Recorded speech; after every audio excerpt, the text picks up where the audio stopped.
관세법은 그러니까 다른 소득세법이나 법인세법처럼 관세법이라고만 이름이 돼 있어서 그러니까 다른 세법처럼 생각하시는 경우가 많은데요. 관세법은 여러 가지 법이 섞여 있다고 생각을 하셔야 할 것 같습니다. 왜냐하면 관세법은 순수하게 조세로서 관세에 대한 내용만 있는 게 아니라 통관 절차법이 상당 부분 차지하고 있고요. 또 조세범 같은 경우에 조세범 처벌법이 따로 있는 거하고 달리 관세범 처벌법은 별도로 있지 않고 관세법에 같이 규정이 돼 있거든요.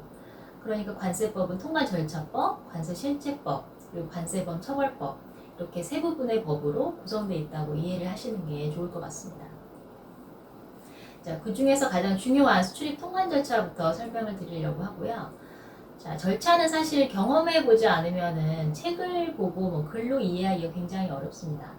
그래서 제가 관세법 강의를 뭐 대학원이나 법원에서 할 때도 항상 똑같이 제가 더 잘 이해를 시켜드리기 위해서 그 여행자 휴대폰 통관 절차에 대한 얘기를 같이 곁들여서 많이 드리는데요. 이게 여행자 휴대폰 통관 절차는 보통 다 대부분 경험을 해보셨잖아요. 그래서 내가 경험해본 관세법상의 절차이기 때문에 그 절차를 먼저 설명을 드리면서 대충 어떤 느낌이구나 이런 감을 잡고 또 그 경험해보신 분들은 또 그 부분을 떠올리시면서 이해하실 수 있도록 앞으로 그렇게 진행을 하도록 하겠습니다. 먼저 제 책의 제 2장의 수출입 통관 절차 부분을 보시면 통관이란 관세법의 절차를 이행해서 물품을 수출 수입 반송하는 것을 말한다 이렇게 되어 있고요. 관세 부가징수 그리고 수출입 물품의 통관을 적정하게 하려는 관세법의 목적을 달성하기 위해서는 화물이 입출항해서 수출입 신고가 이루어지기 전 단계부터 내국 물품하고 섞이지 않도록 하는 세관의 감시와 통제가 필요하다는 내용을 기재해 놓고 있고요. 자, 관세법의 제6장 운송수단, 제7장 보세구역, 제8장의 운송 이런 규정들이 이제 엄청 많은데 이 규정들이 다 대부분 세관의 관리, 감시와 통제에 대해서 관세법에 규정을 하고 있는 거거든요.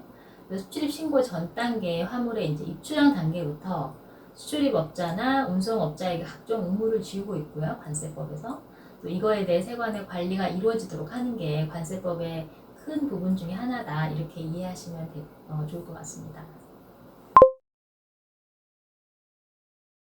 다음에 이제 세관의 관리는 수출입 신고의 적정을 기하기 위한 예방적 역할을 한다 이런 말이 있는데, 그러니까 이거는 예를 들어서 우리가 해외에서 입국을 할 때 세관에 이제 걸릴까봐 신고를 할지 말지 결정을 하면서 세관에 걸릴 수 있으니까 신고를 해야겠다 이런 역할을 하는 게 예방적 역할이라고 생각하시면 되고요.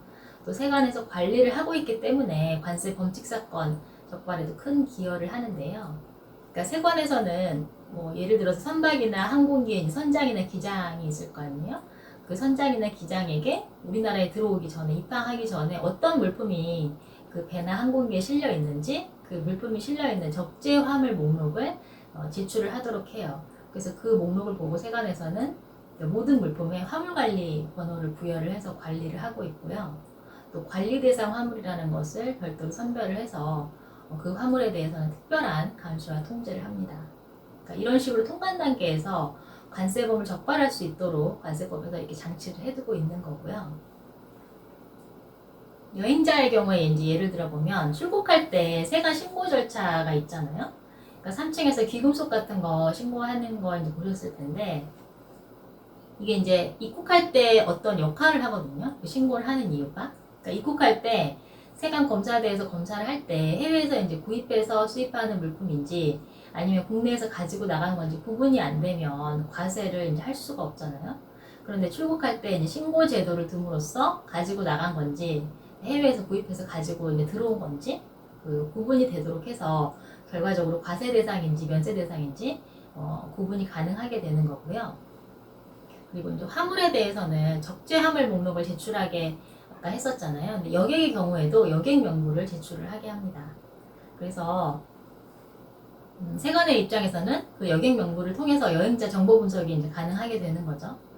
뭐 총기나 마약반이 우려가 있거나 뭐 종전에 밀수를 했던 뭐 전과가 있다든지 이런 우범 여행자를 분석해서 통관 절차를 이제 해야 할 우려가 있는 사람은 특별히 이제 관리할 수 있도록 하고 있고요.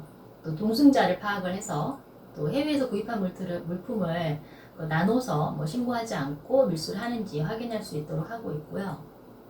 또 신용카드 사용 내역을 신용카드 업자로부터 제출을 받아서 해외에서 이제 면세 범위를 초과하는 물품을 구입해서 이제 들어오면서도 신고를 하지 않는 사람은 적발할 수 있도록 관세법에서 여러 제도를 운영을 하도록 하고 있습니다.